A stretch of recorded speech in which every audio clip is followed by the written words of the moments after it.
माझं नाव अंजू. माझ्या लग्नाला तब्बल 12 वर्षे झाली होती. पण या 12 वर्षात माझं आयुष्य बाहेरून जितकं शांत, समृद्धी आणि सुखी दिसत होतं, आतमधून तितकंच रिकामं होतं. माझा नवरा संजय दिसायला खूप शांत, साधा माणूस आहे. शहरात त्याची स्वतःची कपड्याची, भांड्याची आणि टेशनरीची एजन्सी होती. माझ्या संसाराला कशाचीच कमतरता नव्हती. मोठं घर, हातात वेळेवर येणारा पैसा, समाजात मान-सन्मान सगळं काही सुरळीत होतं. पण आमच्या या घराच्या 4 भिंतीच्या आत एक असं सत्य लपलेलं होतं, जे शब्दात इथे सांगणं जरा कठीणच होणार आहे. तरी पण सांगते. मी दिसायला खूपच सुंदर आहे, शरीराने मस्त भरलेली. कोणी पण माझ्याकडे बघितलं तर बघतच राहणार. लग्नाच्या सुरुवातीला वाटलं की वर्ष 2 वर्षात लहान बाळाच्या रडण्याचा आवाज या घरात गुंजेल.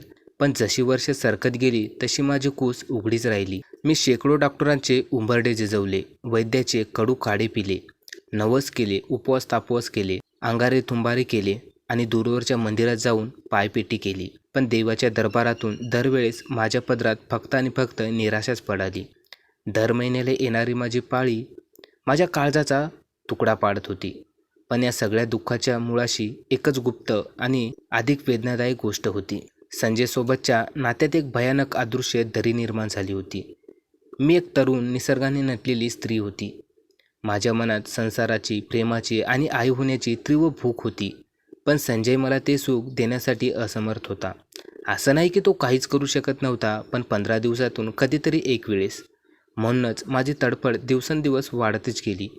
मी कधी त्याच्याकडे उघडपणे तक्रार तर केली नाही, कारण मला वाटायचे की हेच माझं नशीब आहे.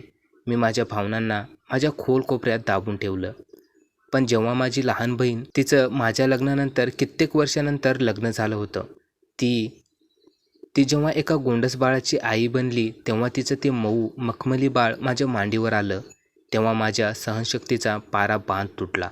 त्या बाळाचा मऊ स्पर्श अनुभवताना माझ्या मनात एक भयानक लाट उसळली. माझ्या पोटी हे सुख का नाही? माझ्या अंगाला असा उबदार स्पर्श कधी मिळणार? हे प्रश्न मला रात्रंदिवस छळू लागले. त्या रात्री मी उशीत तोंड खुपसून ओक्सू रडू लागले आणि माझ्या मनात एकच विचित्र आक्रमण बेचैनी जागी झाली. काही दिवस असेच निघून गेले. आता थंडीचे दिवस होते. अंगणात शेकोटी पेटलेली होती. संजय दुकानाच्या कामासाठी बाहेर गेलेला होता. घरात सासूबाई आतल्या खोलीत होत्या आणि मी एकटेच शेकोटीच्या लाल लाईटीमध्ये बसलेले होते. अचानक दारावर सावली पडली. संजय म्हणजे माझ्या नवऱ्याच्या दुकानात काम करणारा विजय घरी आला होता. विजय 25 ते 26 वर्षाचा, धनदाटक, रुबाबदार आणि दिसायला अत्यंत आकर्षक तरुण होता. त्याचे रुंद खांदे, कणभर बांधा आणि त्याच्या डोळ्यात एक वेगळी चमक मी नेहमीच लपून पाहायचे आणि विचार करायचे, असा पुरुष माझ्या आयुष्यामध्ये का नाही? त्या दिवशी माझ्या चेहऱ्यावरची उदासी पाहून त्याने हलक्या आवाजात विचारलं, "वहिनी, आज सणाच्या दिवशी एवढ्या शांत आणि उदास का बसला आहात?" आणि नकळत 12 वर्षे साचलेला राग, हताशा आणि तडफड माझ्या ओठातून बाहेर पडली. मी त्याच्याकडे पाहत माझं दुःख मोकळं केलं. "विजय, 12 वर्षे झाली रे, पण या घरात अजून बाळ आलं नाही. आई न होण्याचं ओझं आणि सोड, मला आता हे सर्व सहनच होत नाही." विजयने माझं सर्व बोलणं ऐकून घेतलं. त्याच्या त्या नजरेने मला समजून घेतलं. मी पहिल्यांदाच एक दुकानात काम करणारा नोकर म्हणून नाही, तर एक तरुण पुरुषाच्या रूपामध्ये पाहत होते. मला माहीत होतं की मी त्याच्याबद्दल जे विचार करत आहे ते चुकीचं आहे. तरी पण मी स्वतःवर ताबा ठेवू शकत नव्हते.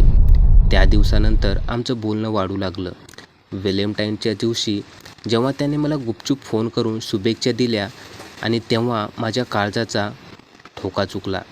मी दिवस-रात्र फक्त आणि फक्त त्याचाच विचार करत होते. एक दिवस दुपारी संजय शेजारच्या शहरात सामान आणण्यासाठी गेला होता आणि घरी सासूबाई आपल्या खोलीत गाढ झोपलेल्या होत्या. बाहेर कवळं ऊन होतं आणि घरामध्ये अगदी शांतता होती. मी अंगावर एक साधी साडी नेसून बसले होते. अचानक दारावरची बेल वाजली. मी दार उघडलं तर समोर विजय उभा होता. त्याच्या अंगावर घाम जमा झाला होता. तो अडखळत म्हणाला, "गाडीची चाबी हवी होती वहिनी."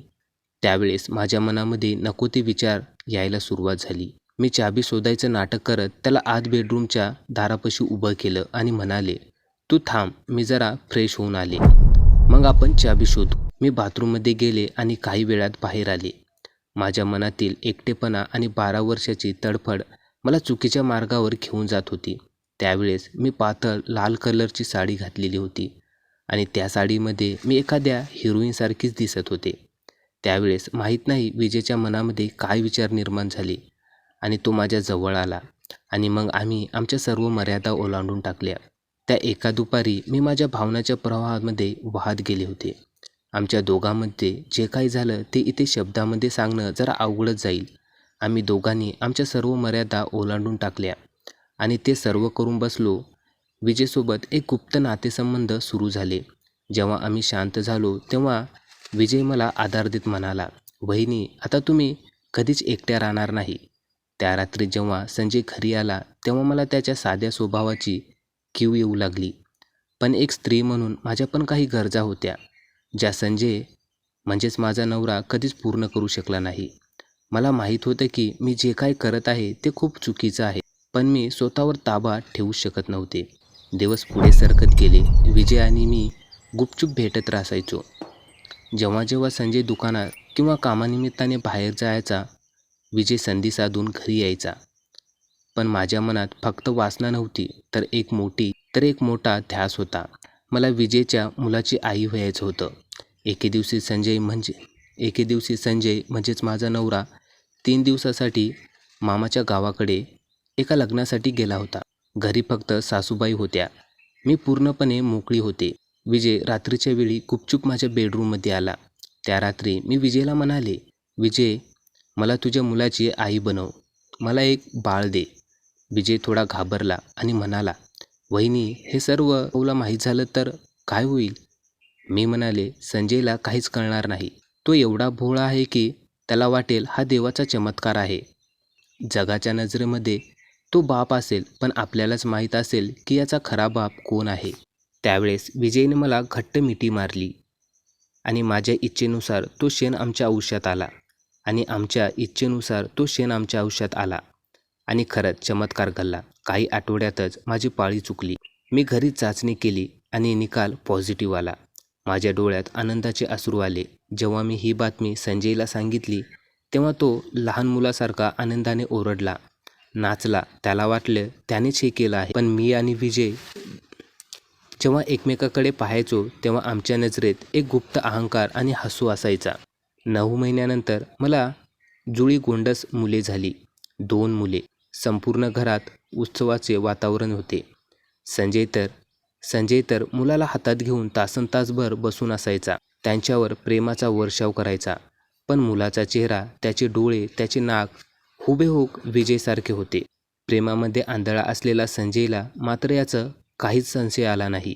मुलाच्या जन्मानंतर विजयच्या वागण्यात एक वेगळाच अहंकार आला. त्याला वाटायचं की या घराची खरी ताकद, या वंशाचा राजा आणि मालक तोच आहे. तो संजयला दुकानातही खूपच तुच्छ समजून वागू लागला. का माहिती नाही, पण याचं कारण खूपच भयानक होतं, आमच्या विचाराच्याही पलीकडे. एका दुपारी तो घरी आला. मुले पाळण्यात झोपलेली होती. त्याने येताच दार बंद केलं आणि म्हणाला, वहिनी, मुलानंतर तुम्ही अजूनच सुंदर दिसू लागला आहात. तुमच्या नवऱ्याकडून हे कधीच होत नव्हतं, जे मी केलं." आम्हाला वाटत होतं की आम्ही संजयला म्हणजेच माझ्या नवऱ्या कायमचं पासून हे गुप्त सुख भोगत राहू आणि या घरचे गुपचूप राजे बनून राहू. पण नियतीने अचानक असा भयानक फास टाकला, ज्याचा आम्ही कधी स्वप्नातही विचार केला नव्हता. मुलाच्या पहिल्याच वाढदिवसाच्या अवघ्या 2 दिवसाआधी संजय दुकानात काम करत असताना अचानक जमिनीवर कोसळला. त्याला छातीत तीव्र त्रास होऊ लागला. विजय आणि मी घाबरून त्याला तातडीने शहरातल्या मोठ्या हॉस्पिटलमध्ये घेऊन गेलो. डॉक्टरांनी त्याला ICUमध्ये भरती केलं. तपासण्या झाल्यावर डॉक्टरांनी मला केबिनमध्ये बोलवलं. डॉक्टर गंभीर चेहऱ्याने बसले होते. त्यांच्यासमोर 12 वर्षापूर्वीची एक जुनी मेडिकल फाईल होती. डॉक्टर म्हणाले, "अंजुजी, संजयची प्रकृती आता स्थिर आहे, पण त्याच्या जुन्या फाईल पाहताना मला एक गोष्ट स्पष्ट करावी वाटते. संजयना म्हणजे तुमच्या नवऱ्यांना 12 वर्षापूर्वीच एक गंभीर आजार झाला होता. त्याच्या शरीरात शुक्राणूच तयार होत नाही. ते औषध कधीच जैविक पिता बनू शकत नाही. हे संजयला 12 वर्षापूर्वीच डॉक्टरांनी स्पष्ट केलं होतं आणि त्या डॉक्युमेंट, त्या फाईलवर त्याची सहीसुद्धा आहे." डॉक्टराचे ते शब्द ऐकताच माझ्या पायाखालची जमीनच सरकली. माझं डोकं भणभणायला लागलं. माझ्या पाठीमागे उभा असलेला विजय तिथून पळून गेला.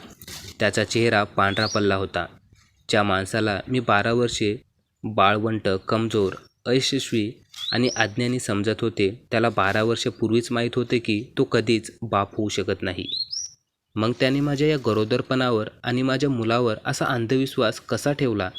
त्याने मला कधीच एकही प्रश्न का विचारला नाही? त्यावेळेस मी माझ्याच विचारामध्ये बुडालेले होते. त्या रात्री जेव्हा संजयला डिस्चार्ज मिळाला आणि आम्ही घरी आलो, तेव्हा घरात सर्व शांतता होती. सासूबाई आणि मुले झोपलेली होती. हॉलमध्ये संजय आणि विजय उभे होते. संजय सोफ्यावर अतिशय शांतपणे बसलेला होता. त्याच्या डोळ्यात राग नव्हता, चीड नव्हती, एक अथांग वेदना, प्रेम आणि करुणा होती. त्याने माझे दोन्ही थरथरते हात त्याच्या हातात घेतले आणि अतिशय हळुवार आवाजात म्हणाला, अंजू, मला 12 वर्षापूर्वीच माहीत होते की मी तुला कधीच आई बनू शकत नाही. मी तुला कित्येकदा बाळ होत नाही म्हणून रडताना पाहिलं, तळमळताना पाहिलं, शेजारच्याचे टोमणे सहन करताना. तू माझी कमजोरी तुझ्या दुःखाचं कारण बनली होती. या गोष्टीचं मला प्रचंड वाईट वाटत होतं. माझ्या डोळ्यातून अश्रूच्या धारा वाहू लागल्या. संजय पुढे म्हणाला, जेव्हा तू आणि विजय जवळ आलात तेव्हा मला सगळं माहीत होतं. मी आंधळा नव्हतो ग. विजय रात्री अपरात्री घरी यायचा. तुझा बदललेला चेहरा, तुझी उत्सुकता, हे सगळं मला स्पष्टपणे दिसत होतं. पण मी गप्प राहिलो, कारण मला तुझा तो रडणारा भासक चेहरा पाहायचा नव्हता. मला तुझ्या पदरात आई होण्याचं सुख पाहायचं होतं. जर विजयच्या रूपाने तुला ते सुख मिळत असेल आणि तुझ्या पोटी खेळणारे बाळ तुला हसू देणार असेल, तर मी माझ्या स्वाभिमानाचा, माझ्या प्रतिष्ठाचा बळी घ्यायला तयार होतो. मला फक्त तुझा आनंद हवा होता. संजयचे हे शब्द ऐकून माझं काळीज फाटलं. मी ढसाढसा रडू लागले. ज्या माणसाला मी कपटीपणे फसवून स्वतःला हुशार समजत होते, तो माझ्या सुखासाठी स्वतःचा स्वाभिमान पायाखाली तुडून शांत बसलेला होता. त्याचा हा त्याग, त्याचं हे प्रेम इतकं होतं की आमच्या तो कट त्याच्यासमोर अत्यंत घाणेरडा आणि तुच्छ दिसत होता. तितक्यात मागे उभे असलेला विजय, त्याचा अहंकार अजून पण पूर्णपणे मेलेला नव्हता. तो पुढे आला आणि उद्धटपणे म्हणाला, भाऊसाहेब, जर तुम्हाला हे सगळं माहीत होतं तर आता हेही मान्य करा की ही मुलं माझी आहेत आणि मी त्यांचा जैविक बाप आहे. त्यामुळे आता या घरावर आणि अंजूवर माझा हक्क आहे. संजय हळूच उठला. त्याच्या डोळ्यात आता जुनी कमजोरी नव्हती, तर एका खऱ्या समर्थ पुरुषाचा रुबाब होता. तो ठाम आणि गंभीर आवाजात म्हणाला, विजय, तुझी अवकात आणि मर्यादा ओळख. तू माझ्या दुकानात काम करणारा एक नौकर आहेस आणि नौकरच राहशील. विजय थांबला. संजय पुढे म्हणाला, अंजूला आई व्हायची गरज होती आणि ती तू पूर्ण केलीस. त्याबद्दल मी तुझा आभारी आहे. पण म्हणूनच तू या घराचा मालक किंवा मुलाचा बाप बनू शकत नाहीस. जैविक बाप असणे आणि पिता असणे यामध्ये खूप फरक असतो. ज्या मुलाच्या अंगावर माझा पगार, माझं नाव आणि माझं प्रेम आहे, ती मुलं फक्त आणि फक्त माझीच आहेत आणि अंजू फक्त माझीच बायको आहे. आजपासून तुझा आणि आमच्या कुटुंबाचा संबंध इथे संपतो. दुकानातले हिशोब चुकते कर आणि इथून निघून जा. संजयच्या त्या करारी आणि महान रूपासमोर विजयची कोंबडी वळाली. त्याचा सगळा अहंकार धुळीत मिसळला आणि तो मान खाली घालून गुपचाप शांतपणे निघून गेला. विजय गेल्यानंतर मी संजयच्या पायावर डोकं ठेवून ढसाढसा रडाले. मला माफ करा संजय, मी त्या मोहेत आंधळी झाली होते. मी तुम्हाला कमजोर समजलं, पण तुम्ही किती महान आहात याची मला कल्पनाच नव्हती. संजयने मला प्रेमाने उठून घट्ट मिठीत घेतलं. त्या रात्री मला समजलं की शरीराची भूक आणि वासना ही क्षणभरापुरती असते, पण मानाचा त्याग, विश्वास आणि गंभीर प्रेम हे जन्मोजन्मीचं असतं. मी तो काळा अध्याय कायमचा संपवला आणि माझ्या मुलासोबत व संजयच्या खऱ्या प्रेमासोबत एका नव्या, समृद्ध आणि आधारयुक्त आयुष्याची सुरुवात केली. तर मित्रांनो, हीच होती आजची कथा. तुम्हाला कशी वाटली कमेंट करून नक्की सांगा. आणि अशाच कथा आपल्या चॅनलवर इथे येतच असतात, त्यामुळे चॅनलला देखील नक्की सबस्क्राईब करा.